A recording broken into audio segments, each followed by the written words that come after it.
Hello mga grade 9, welcome to Tutor Marifes channel. Ang i-tutor ko ay about solving quadratic equations by completing the square method.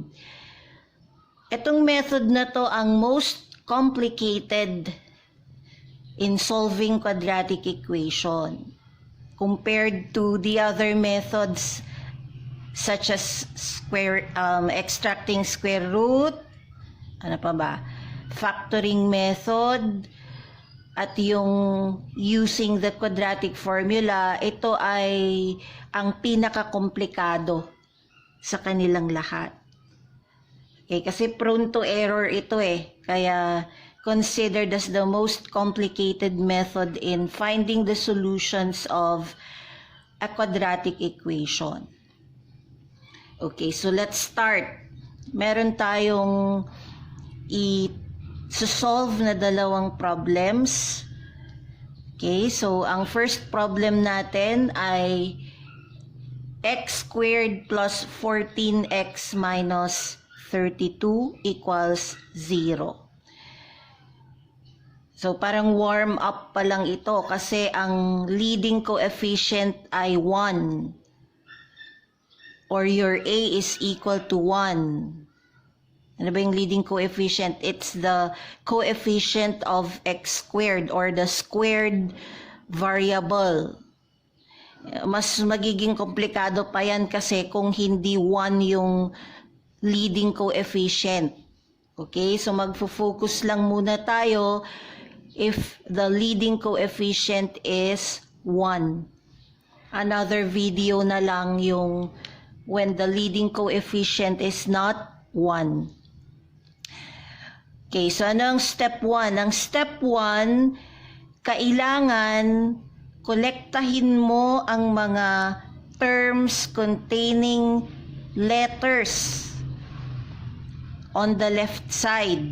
So, papaano yung term without letter or variable ilagay mo sa kanan? Ano bang tawag mo sa terms containing letters? Variable terms. So, ito yon. It has x. This also has x. So, maiiwan yan sa kaliwa. Ano naman ang tawag mo sa term without a letter? It's constant. Anong gagawin mo sa constant? Ilalagay mo sa kanan. So, yan yung step 1.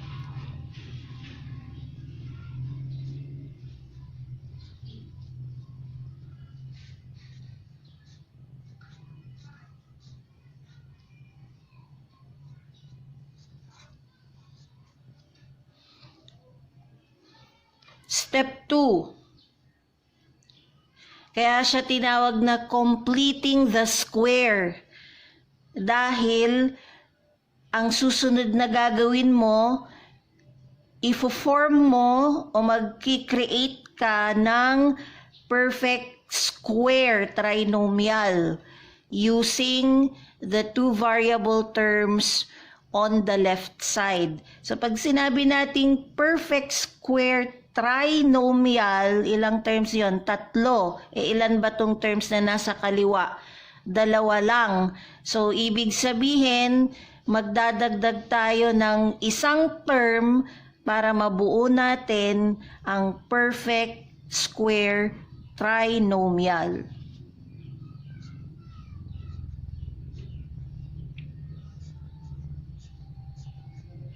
So, plus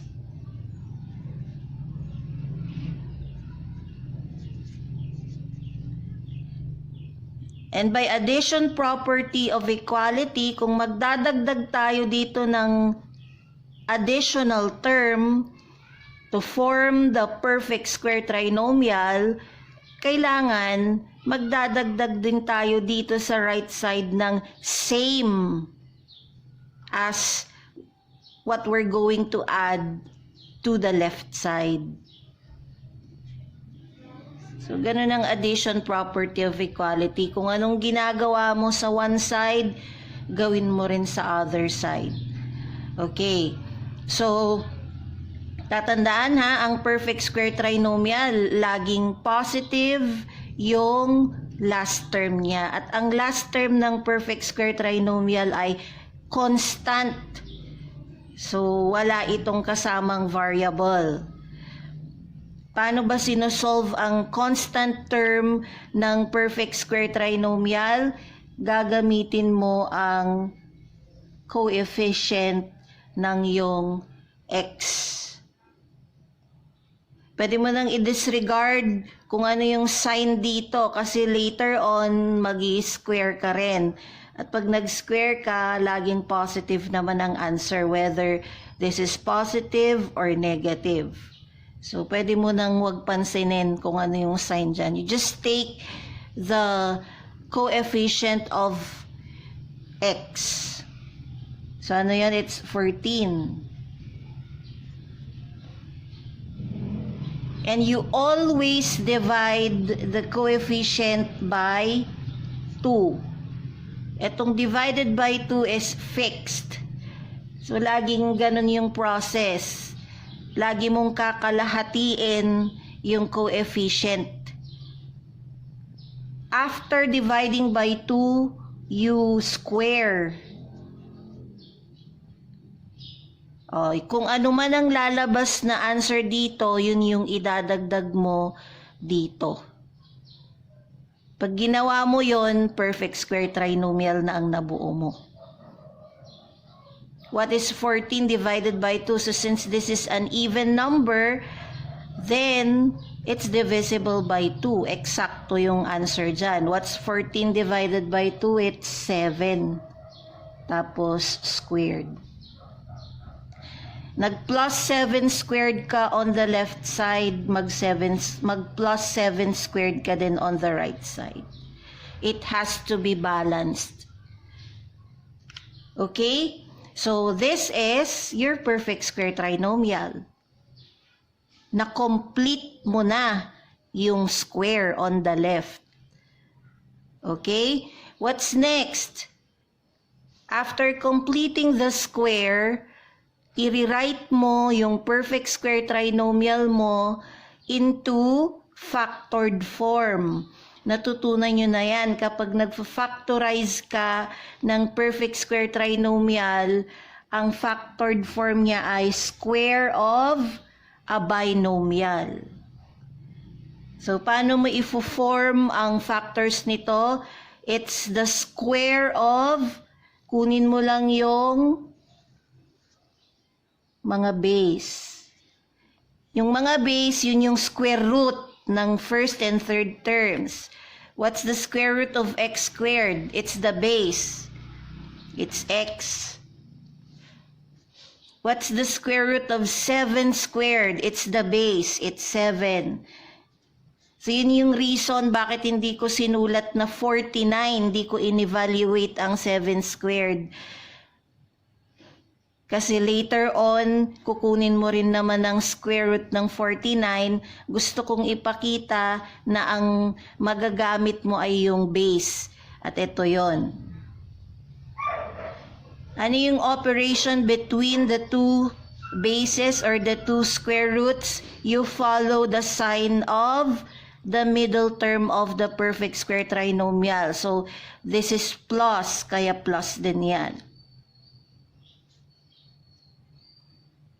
So, this is the factored form of the perfect square trinomial x squared plus 14x plus 7 squared equals, eto, simplify mo lang, 32 plus 49 equals 81.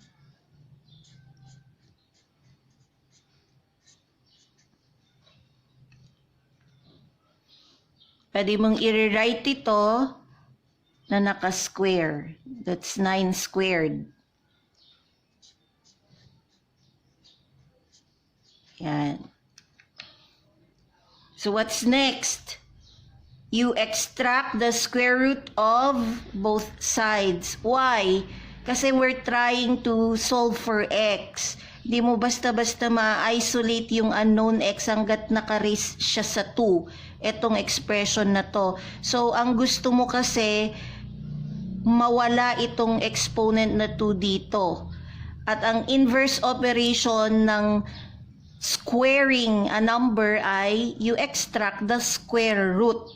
Opposite operations yon. Squaring is opposite to square root. So we take the square root of both sides. Kailangan both balanced. So, ang effect ng extracting square root ay ika-cancel out ng square root operation yung power na nandito. So, pag ginawa mo yan, magiging x plus 7 na lang yung left side mo. At tatandaan na kapag even, yung index, pag kumukuha ka ng root, index yung nandito. So pag square root kasi invisible, hindi tayo nagsusulat ng 2 dito. Sa bandang kaliwa ng radical sign. So it's invisible. Even ang index, palaging dalawa ang roots na ibibigay mo. Isang positive root at isang negative root. And what is square root of 9 squared? It's 9.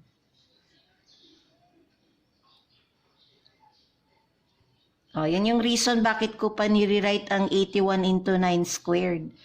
Kasi pag kinancel out ko ang square root at ang exponent of 2, maiiwan yung base 9. Pwede mong hindi gawin yon kasi madali lang naman isolve mentally ang square root of 81 kung memoryado mo ang mga perfect square numbers. Pwede mo nang wag gawin itong ginawa ko dyan. Okay, so next, pwede na nating i-isolate yung figure out nating values ng x. Kailangan mawala itong plus 7 sa kaliwa. Para mawala yan, kailangan may minus 7 dyan. Di ba? Positive 7 minus 7 is 0. Property of equality ulit, nag-minus 7 ako sa kaliwa, gawin mo rin sa kanan. So, positive, negative 9, minus 7 din. So, x equals 9 minus 7. We take the positive root, or x equals negative 9 minus 7. X equals 2 or x equals negative 16. Ito ang solutions ng given quadratic equation.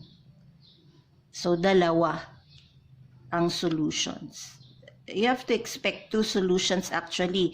Kasi ang quadratic equation has a degree of 2.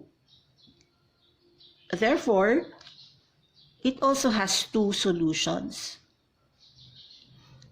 Okay? So, let's proceed to problem number 2. So, pinili ko itong second problem na ito kasi mas mukha siyang komplikado kumpara sa first equation kasi mayroong term na fraction.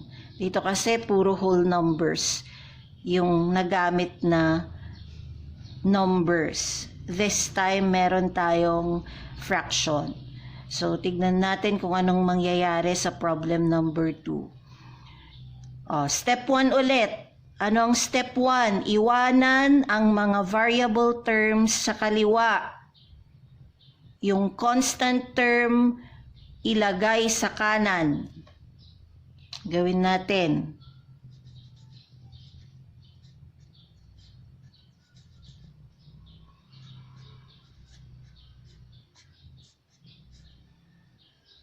Okay. So sa mga ano dyan, medyo nag-struggle, huwag kakalimutan ang changing of sign kapag naglilipat ka ng term from left to right or right to left.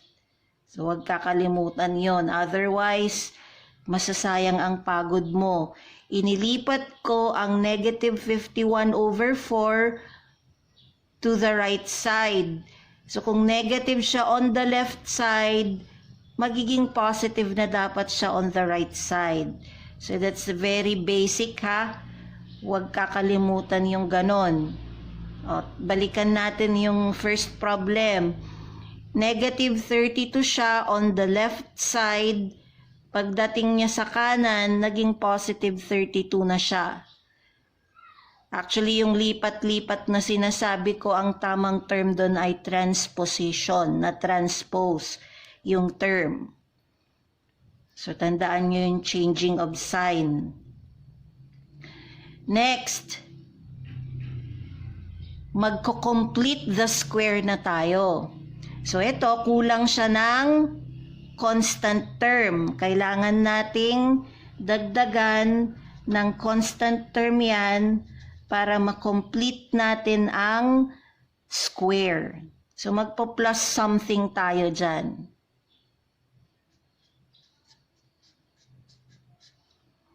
At i-balance natin sa kanan, mag-plus something ka din dyan.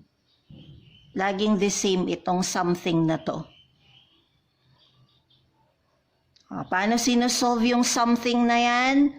Kunin mo ang coefficient ng m. So, disregard mo na yan. 7.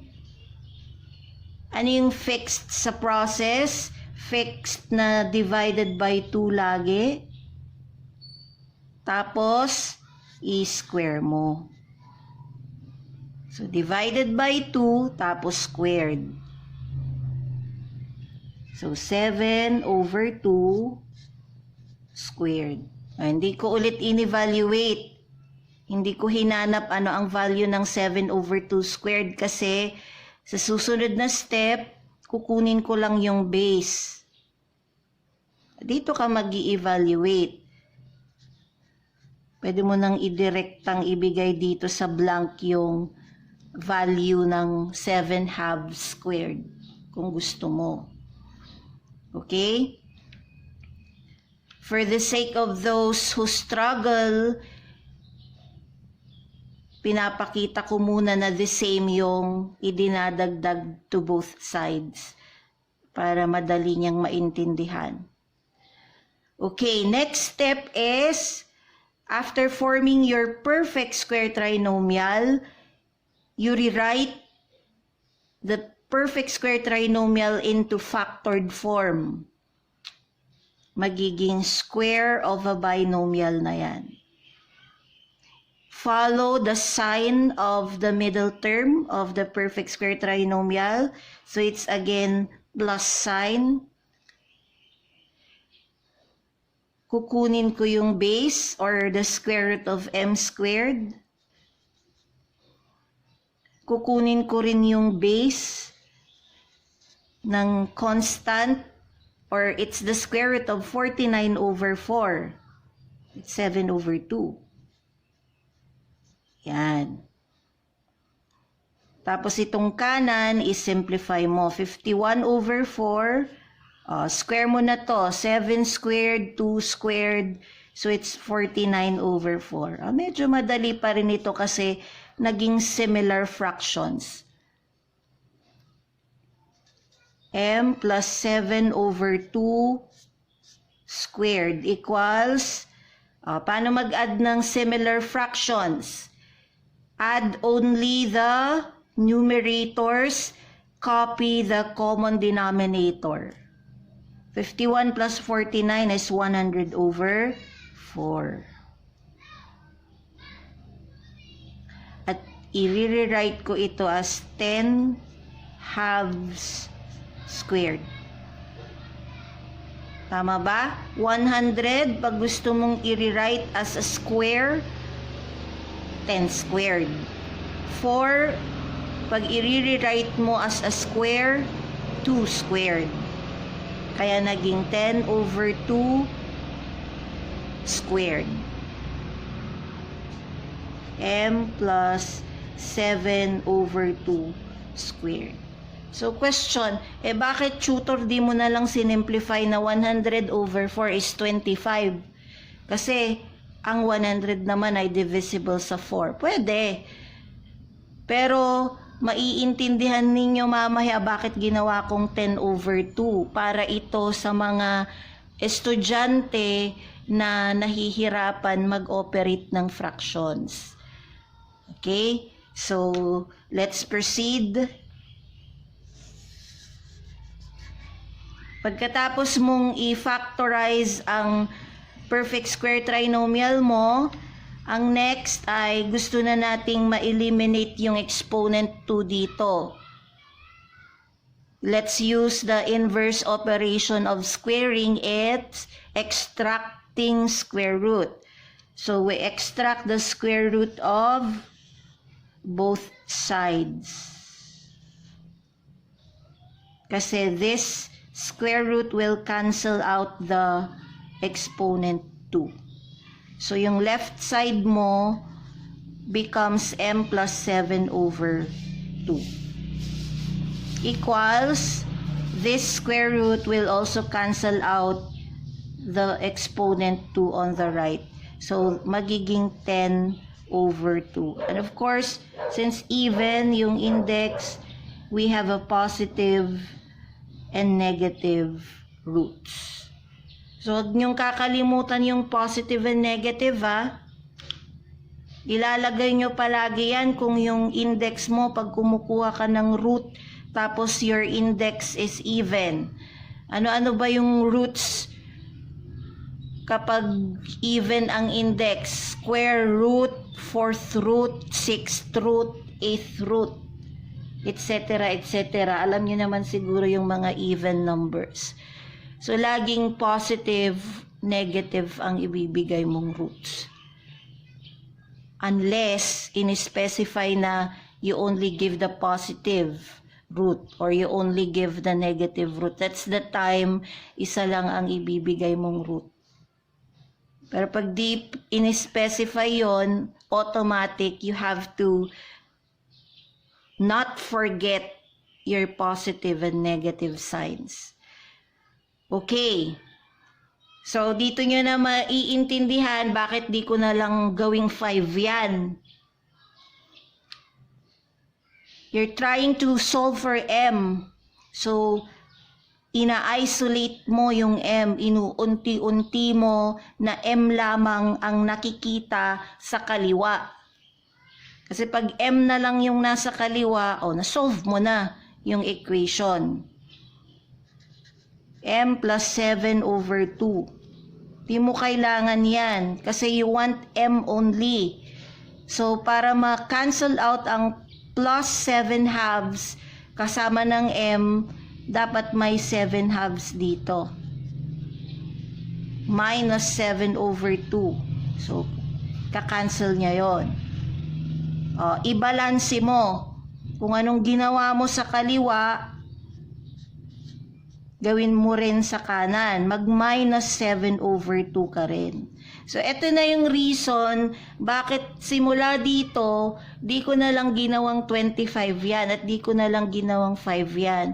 Kasi, pag dating dito, gusto ko nag-ooperate ng similar fractions. May common denominator na 2. Kung magaling na magaling ka sa fraction, dito pa lang pwede ka nang mag-simplify. Pwede mo nang gawing 25 yan. Kasi magaling ka na sa fraction. So ito ay para sa mga struggling, sa mga remedial student. Bakit di ako nag-simplify banda dito? Okay? So m na lang ang natira sa kaliwa. Solve na natin yung solutions. Yung mga values ng m. Kunin natin yung positive 10 over 2 minus 7 over 2. Yung isa, m equals, you take the negative 10 over 2, tapos minus 7 over 2. So, anong ginawa ko? Parang in-split up ko lang yan.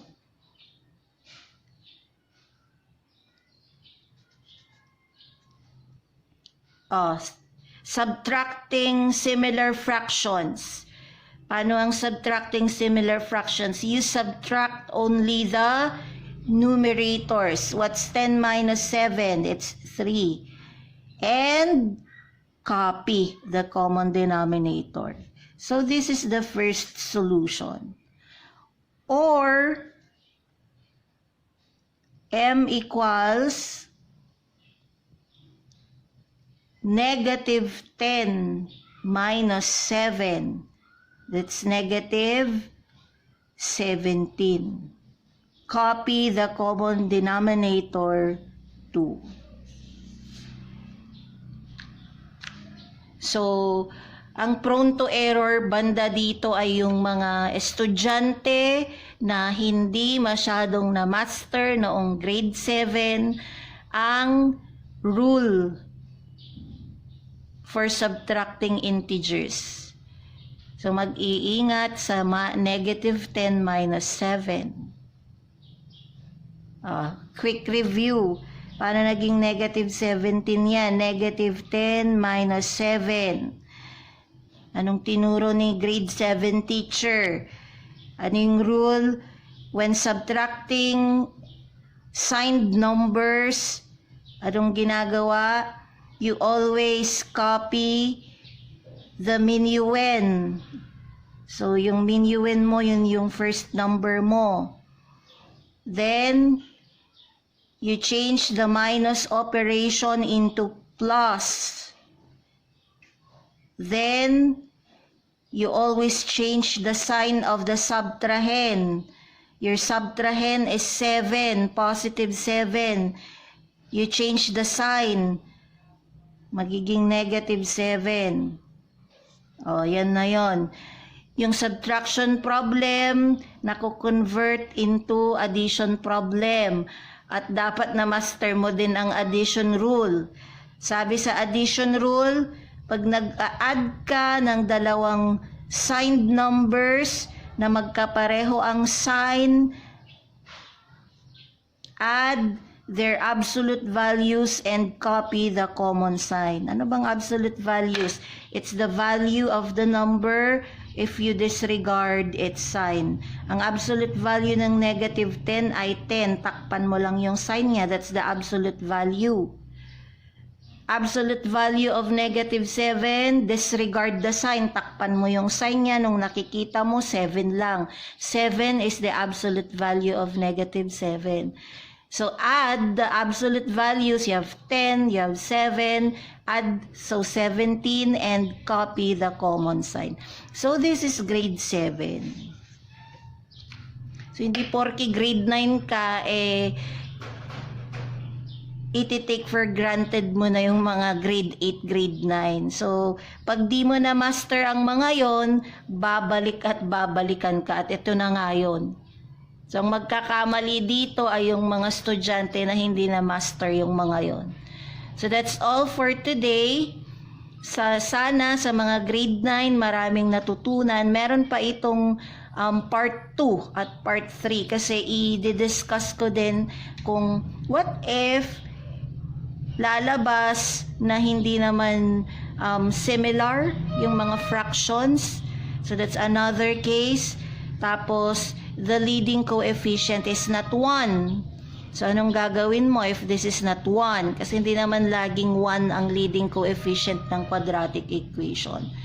So, please subscribe to my channel. Pwede niyong share ito sa mga kapwa ninyo grade 9. So, not necessarily in same school with you. Pwede sa grade 9 nakakilala nyo in different school. Salamat!